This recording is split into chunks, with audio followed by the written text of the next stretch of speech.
ৰঙানদীয়ে সৃষ্টি কৰা বান বিভীষিকা যদি চাই তেনেহ'লে মই দেখুৱাব বিচাৰিছোঁ এটা বাসগৃহ সম্পূৰ্ণৰূপে পানীৰ তলত এতিয়াও ডুব গৈ আছে। কাপোৰ মেলি থোৱা চাদৰ তেনেকেই থাকিলে আৰু এনেদৰে নিজৰ প্ৰাণটো ৰক্ষা কৰি একাংশ লোক এতিয়া ৰাস্তাৰ ওপৰত আশ্ৰয় লৈছেহি।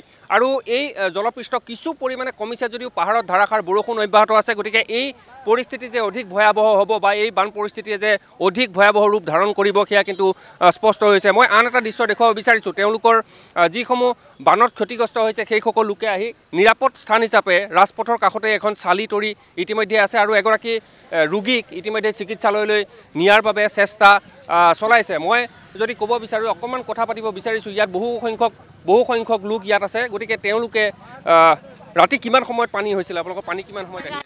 আমি ক'ব নোৱাৰোঁ। আমি 3:30মান বজাত আহিছে বুলি শুনিছোঁ, কিন্তু ৰাতিপুৱা আমাক 4টা বজাত চিঞৰ বাখৰ কৰিছে, পানী আহিছে পানী আহিছে। আমি বিচনাতে গম পাইছোঁ। তাৰপৰা উঠি লৈ চাইছোঁ পানী নাই আহা বাৰু, এনেই মানে অকণ হৈ আছে। তাৰ 10 মিনিটৰ পিছতে মানে একদম এইপিনৰ পৰা একদম ঢাল লৈ সুতে একেবাৰে সোমাই দিলেহি। আমি একো অকল গৰুকেইটা উলিয়ালোঁ আৰু স্কুটিখনে বাইকখনে উলিয়ালোঁ। মানুহকেইটাত আকৌ মুখত পানী সোমাই বুলি আমি এনেকৈ ওলাই আহিছোঁ, মুখত গেলা পানী সোমাই বুলি।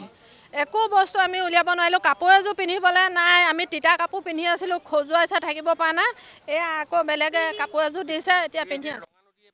পানী এৰিছে সেই বুলি আপোনালোকৰ সতৰ্কতা নাই, আমাক একো সতৰ্ক দিয়া নাই। আমাক যদি সতৰ্ক দিলেহেঁতেন তেতিয়া চাৰ্জ নাই, টিভি নাই, হেৰি নাই। কালি ৰাতি কালি কাৰেণ্ট খবৰ যে আমি গমেই নাপাওঁ একো, কোনো খবৰ।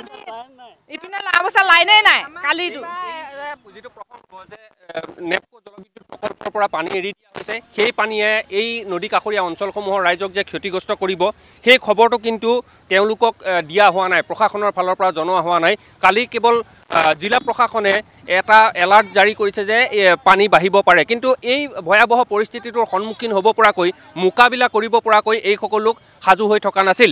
কাৰণ তেওঁলোকৰ যি বান পৰিস্থিতি সেই বান পৰিস্থিতিৰ সৈতে মোকাবিলা কৰিব পৰা নাছিল। এতিয়াও যদি চাই যে ৰঙানদীৰ বানে বিভিন্ন অঞ্চল প্লাবিত কৰিছে। এই অঞ্চলসমূহত যিসকল লোক আছে তেওঁলোকৰ পুখুৰী আছিল, পুখুৰীত থকা মাছ উটি গৈছে।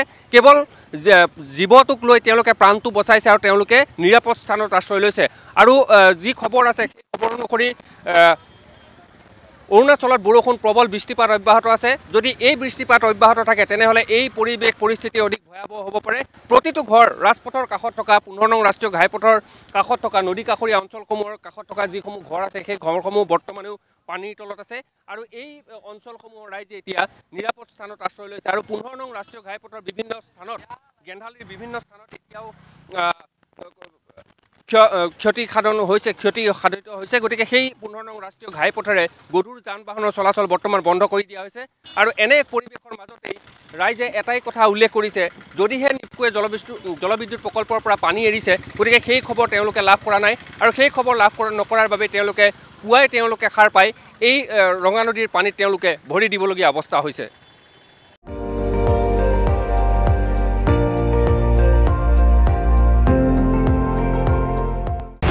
আপুনি চাই আছে ND24, সৰ্বশ্ৰেষ্ঠ নহয় সৰ্বোত্তমৰ দৌৰত।